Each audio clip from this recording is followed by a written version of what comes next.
Selamat datang di Kisah Mencekam, tempat di mana setiap cerita datang untuk memukau keberanianmu. Di sini, kita akan menyelami kisah-kisah horor yang tak hanya menakutkan, tapi juga penuh misteri dan keanehan yang sulit dijelaskan. Siapkan dirimu, matikan lampu, dan dengarkan dengan penuh perhatian. Karena kegelapan yang akan kita masuki tak pernah sama seperti yang kamu bayangkan. Jangan lupa, jika kamu suka dengan cerita yang membuat jantung berdebar dan bulu kuduk merinding, tekan tombol berlangganan dan ikuti perjalanan horormu bersama kami. Terima kasih.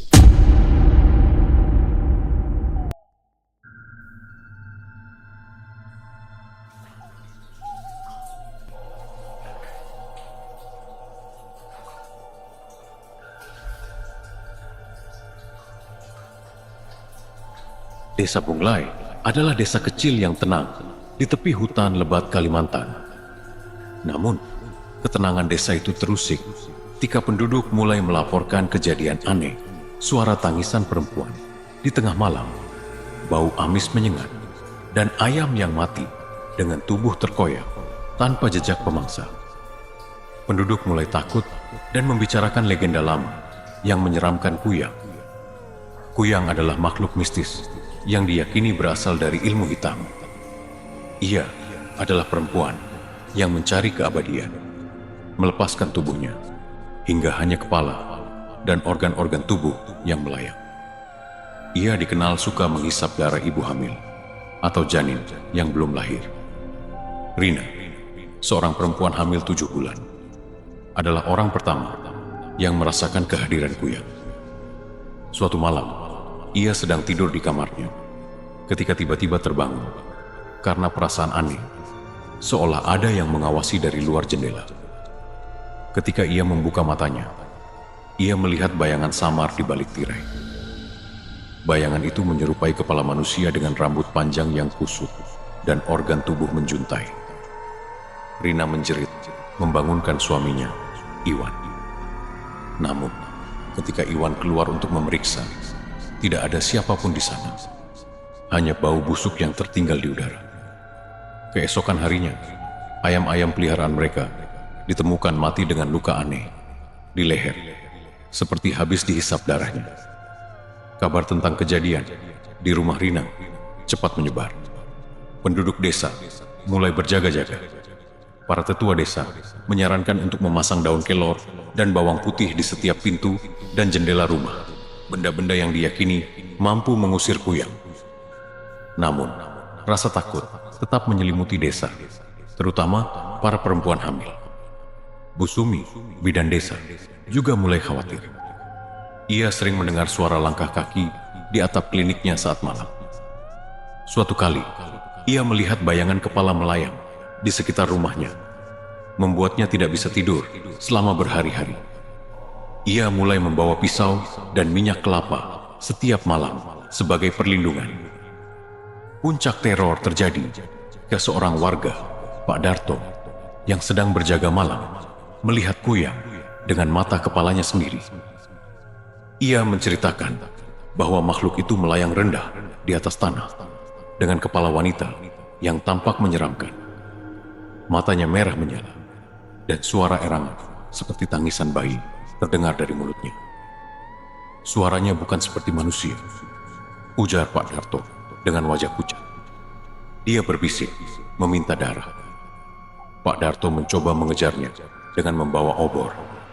Tetapi kuyang itu terbang ke hutan dengan kecepatan yang tidak masuk akal, menghilang dalam kegelapan.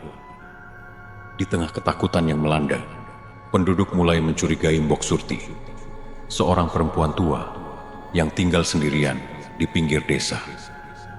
Mbok Surti dikenal sebagai dukun yang sering pergi ke hutan saat malam dan jarang berinteraksi dengan penduduk. Aku pernah melihatnya membawa botol berisi cairan aneh, bisik salah satu warga. Mungkin dia yang menjadi kuyang. Mbok Surti menyangkal tuduhan itu, tetapi penduduk mulai menjauhinya. Bahkan, beberapa orang mencoba mengusirnya dari desa, namun ia tetap bertahan, mengatakan bahwa ia tidak bersalah. Suatu malam, Ketika Rina sedang bersiap tidur, suara erangan dan ketukan di jendela kembali terdengar. Rina ketakutan, tetapi kali ini ia sudah mempersiapkan diri. Iwan, suaminya, memanggil warga desa untuk berjaga-jaga di sekitar rumah. Saat suara itu semakin dekat, mereka melihat kuyang melayang di depan rumah. Ia mencoba masuk melalui celah-celah jendela, tetapi terhalang daun kelor yang dipasang Rina. Penduduk segera menyerang makhluk itu dengan obor dan minyak kelapa, membuatnya melengking kesakitan. Kuyang itu terbang ke arah hutan, meninggalkan jejak darah. Penduduk desa mengikuti jejak darah itu hingga ke rumah Mbok Surti. Di sana, mereka menemukan Mbok Surti terkapar dengan tubuh penuh luka bakar, berusaha menyembunyikan botol yang berisi cairan merah kental. Aku hanya ingin bertahan hidup, gumamnya sebelum ia tak sadarkan diri. Mbok Surti akhirnya diusir dari desa. Setelah kepergiannya, kehadiran kuyang tidak pernah lagi dirasakan. Namun, penduduk desa percaya bahwa ia tidak benar-benar pergi. Beberapa warga masih mendengar suara-suara aneh di tengah malam dan bau busuk yang samar. Rina melahirkan bayinya dengan selamat, tetapi ia selalu merasa diawasi, terutama saat malam tiba. Ia tahu bahwa teror kuyang mungkin hanya tertidur sementara, menunggu waktu yang tepat untuk kembali. Legenda kuyang tetap hidup di desa Bunglai, menjadi peringatan bagi siapa saja untuk tidak bermain-main dengan ilmu hitam. Karena di balik kegelapan malam, kepala melayang dengan organ tubuh yang menjuntai masih bisa kembali mencari mangsa yang lain. Beberapa bulan setelah kepergian Mbok Surti, desa Bunglai kembali tenang. Rina, yang sudah melahirkan bayi laki-laki yang sehat, merasa lega. Namun, mimpi buruk tentang kuyang terus menghantuinya. Dalam mimpinya, ia sering melihat kepala melayang dengan organ-organ menjuntai, memanggil nama anaknya dengan suara serak dan menakutkan. Ia menganggap semua itu hanya trauma. Sampai suatu malam, ia mendengar suara langkah kaki di atas genting rumahnya. Rina terbangun, merasa tubuhnya menggigil tanpa sebab. Ia mencoba membangunkan Iwan, tetapi suaminya tidur terlalu lelap. Bau busuk perlahan memenuhi kamar mereka. Rina langsung melihat ke arah jendela dan mendapati sesuatu yang membuat darahnya membeku. Bayangan kepala dengan mata merah menyala menatap tajam ke arah anaknya yang sedang tidur di box. Rina menjerit, membuat Iwan terbangun. Namun, saat Iwan melihat ke arah jendela, makhluk itu sudah lenyap. Keesokan paginya, Rina menceritakan kejadian itu pada tetua desa. Pak Hasan, yang paling dihormati di kampung, hanya mengangguk sambil berkata, "Kuyang itu tidak akan berhenti. Ia akan terus mengejar anakmu." Pak Hasan memutuskan untuk mengumpulkan para lelaki desa untuk menyelidiki jejak kuyang. Dipimpin oleh Pak Hasan dan Iwan, mereka menuju hutan tempat Mbok Surti pernah tinggal. Hutan itu terasa lebih dingin dari biasanya, seolah-olah ada energi jahat yang mengintai. Saat mereka semakin masuk ke dalam, mereka menemukan sebuah gubuk tua yang hampir roboh. Di dalamnya terdapat banyak botol berisi cairan berwarna merah, foto-foto bayi, dan beberapa benda aneh yang menyerupai organ tubuh.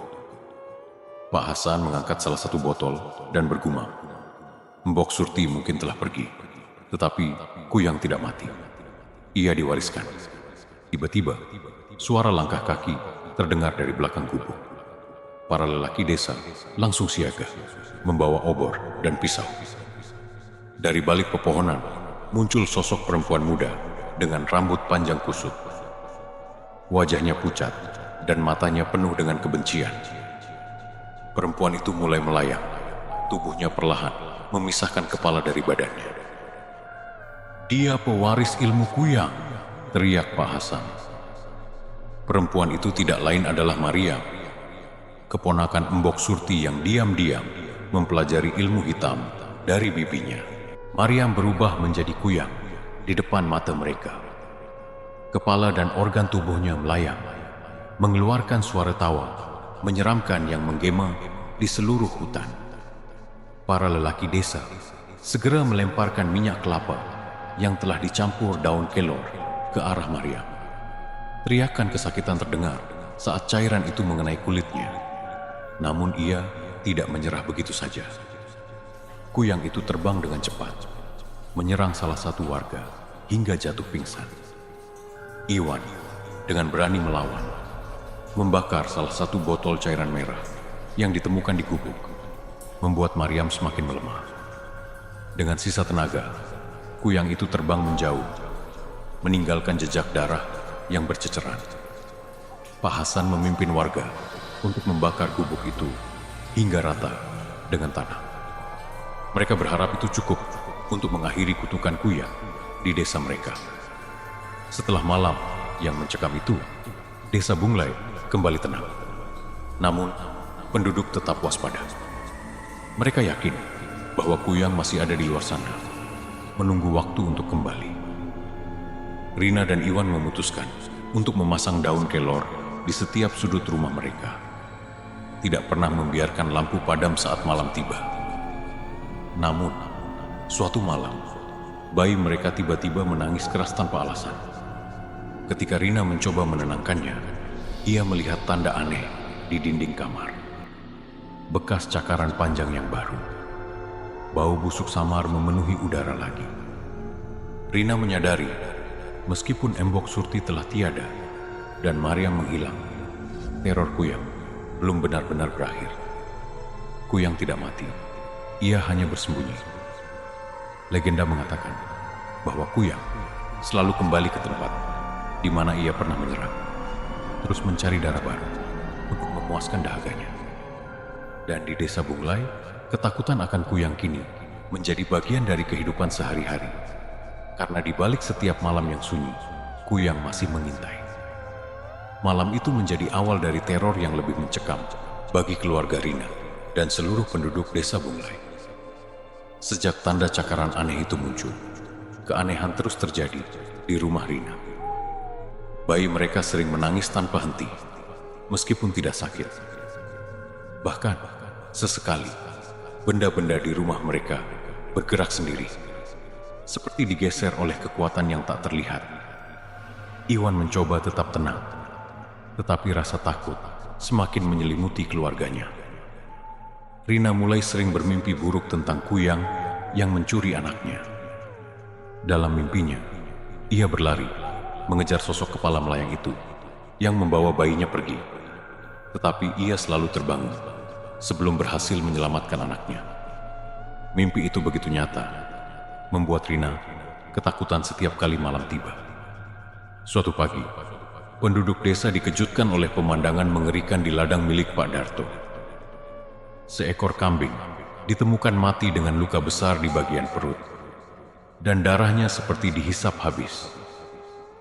Di sekitar tubuh kambing, terdapat bekas kaki yang aneh, tidak menyerupai manusia ataupun hewan. Pak Hasan, yang memeriksa jejak tersebut, segera memanggil seluruh warga. "Ini bukan hewan biasa," kata Pak Hasan dengan nada serius. "Kuyang kembali, dan kali ini ia lebih kuat." Warga mulai merasa putus asa. Mereka sudah membakar gubuk Maryam, tetapi tampaknya kuyang itu tidak lenyap. Justru, teror semakin meluas. Ayam-ayam mati, bayi-bayi di desa menangis terus-menerus pada malam hari, dan bau busuk sering tercium tanpa sebab. Malam itu, ketika Rina sedang menyusui bayinya, ia mendengar suara bisikan lembut di telinganya. "Berikan aku anakmu." Suara itu terdengar seperti berasal dari arah jendela. Ketika Rina menoleh, ia melihat bayangan kuyang yang melayang di luar jendela, menatap dengan mata merah menyala. Rina langsung berteriak memanggil Iwan. Suaminya bergegas keluar rumah dengan parang di tangan. Tetapi makhluk itu sudah menghilang ke dalam kegelapan. Kali ini, Mereka tidak bisa tinggal diam.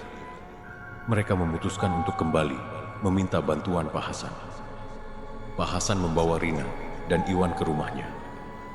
Di sana, ia mengeluarkan sebuah buku tua yang penuh dengan tulisan dan simbol aneh. Ini adalah catatan leluhur kita, jelas Pak Hasan. Di masa lalu, kuyang tidak hanya satu. Mereka adalah bagian dari kelompok ilmu hitam yang menyebar teror di banyak desa. Salah satu kuyang yang paling kuat disebut sebagai kuyang pelindung darah. Ia memiliki kemampuan untuk bertahan meski tubuhnya hancur selama ada darah untuk diminum. Pak Hasan percaya bahwa kuyang yang mereka hadapi bukan hanya Maryam atau Mbok Surti, melainkan kuyang yang jauh lebih kuat. Mungkin kuyang tua yang menjadi pemimpin mereka. Dia tidak akan berhenti sampai dia mendapatkan apa yang dia inginkan, tambah Pak Hasan. Pak Hasan memutuskan untuk melakukan ritual pemanggilan roh penjaga desa, sebuah upacara kuno yang jarang dilakukan karena risikonya yang besar.